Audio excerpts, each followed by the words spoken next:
শিলিগুড়িতে বিদেশি ডলার বিক্রি করার অভিযোগে দুই ব্যক্তিকে গ্রেপ্তার করল উত্তরবঙ্গ মেডিকেল ফাঁড়ির পুলিশ এবং ডিডি। ধৃতরা হল দীপাঞ্জন মজুমদার ও মোহাম্মদ শরফুদ্দিন।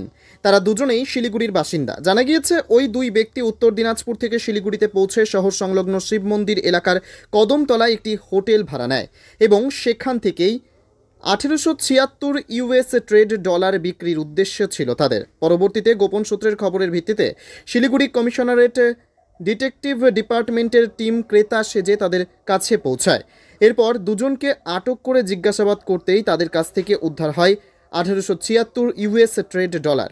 এই ডলারের কোনো বৈধ নথি না দেখাতে পারায় পুলিশ দুজনকে গ্রেপ্তার করে। জানা গেছে উদ্ধার হওয়া 1876 ইউএস ট্রেড ডলারের ভারতীয় মূল্য 75 লক্ষ টাকা। ডিটেকটিভ ডিপার্টমেন্ট সূত্রে জানা গিয়েছে প্রায় 150 বছর আগে বিভিন্ন দেশে ইউএস ট্রেড ডলারকে ব্যবসার ক্ষেত্রে ব্যবহার করা হতো। বর্তমানে এই ডলার নিজের কাছে রাখা এবং বিক্রি করা আইনি অপরাধ। শনিবার ধৃতদের শিলিগুড়ি আদালতে পেশ করা হবে। গোটা ঘটনার তদন্ত শুরু করেছে পুলিশ।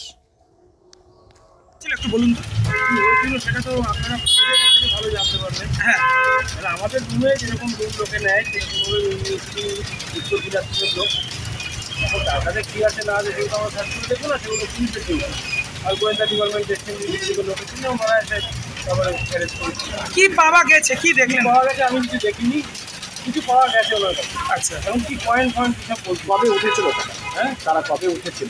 আজকে এসেছিল সকালে। কোথা থেকে এসেছিল বলেছে? উত্তর দিনাজপুর। উত্তর দিনাজপুর। আপনার নাম?